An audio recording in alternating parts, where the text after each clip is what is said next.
Hey there, adventurers! You won't believe what happened to me last week. I was rummaging through my grandma's attic, and I stumbled upon this old, dusty clock. At first, I thought it was just another boring antique, but boy, was I wrong. This clock was freaking magical. So, I'm standing there, holding this clock, right? And suddenly, it starts ticking like crazy. Before I knew it, whoosh! I'm spinning through this wild vortex of colors and lights. It was like being inside a kaleidoscope on steroids. When everything stopped spinning, I found myself smack dab in the middle of ancient Egypt. Can you believe it? One minute, I'm in my grandma's musty attic. The next, I'm hanging out with pharaohs. Now, let me tell you, ancient Egypt was no joke. The pyramids, absolutely massive. And don't even get me started on the Sphinx. It was so much cooler in person than in any history book. I even got to see how they built those giant monuments. Those ancient Egyptians were seriously smart cookies. They had all these cool tools and techniques. That blew my mind. But here's the kicker.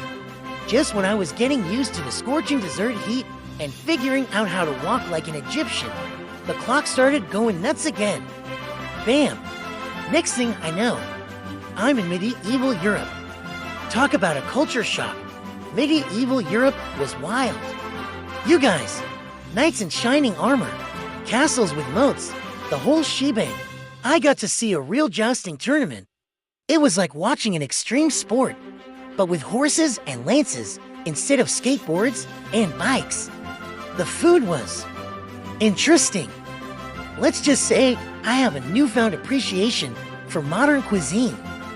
Just when I was getting the hang of saying the "and now," the clock decided it was time to move on. This time, it zapped me right into the Renaissance. Now that was a party. Leonardo da Vinci, Michelangelo, these guys were like the rock stars of their time. The art, the music, the fashion, everything was so vibrant and alive.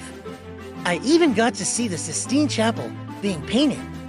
Michelangelo sure knew how to work a scaffold. But the clock wasn't done with me yet. It had one more surprise up its sleeve.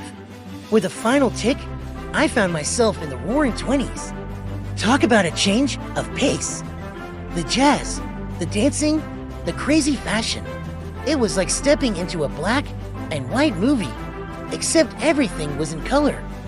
I learned how to do the Charleston, sort of, and even got to ride in one of those old-timey cars. It was the bee's knees. Throughout this whole adventure, I wasn't just having fun. I was learning so much. Each era had its own unique culture, its own way of doing things. It was like history class, but a million times more exciting. I got to see how people lived, what they ate, how they dressed, and what they believed in. It made me realize how much we've changed over time, but also how some things stay the same. Just when I thought I couldn't handle any more excitement, the clock started ticking again. But this time, instead of taking me somewhere new, it brought me back home. I landed right back in Grandma's attic, feeling like I'd lived 100 lifetimes in just a few hours. You know, what's crazy? When I looked at my watch, barely any time had passed in the real world. It was like I had this secret adventure that nobody else knew about. Well, nobody except you guys now.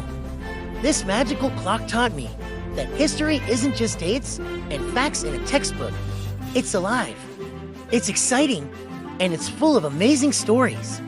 Who knows, maybe next time, I'll end up in ancient Rome, or the Wild West, or even the future. So, the next time you're poking around in an attic or a dusty old shop, keep your eyes peeled. You never know when you might find your own magical clock or some other crazy artifact that'll take you on the adventure of a lifetime. Trust me, it's worth it. Well, that's my wild journey through time. I hope you enjoyed hearing about it as much as I enjoyed living it. Who's ready for the next adventure? I know I am. Catch you on the flip side, time travelers.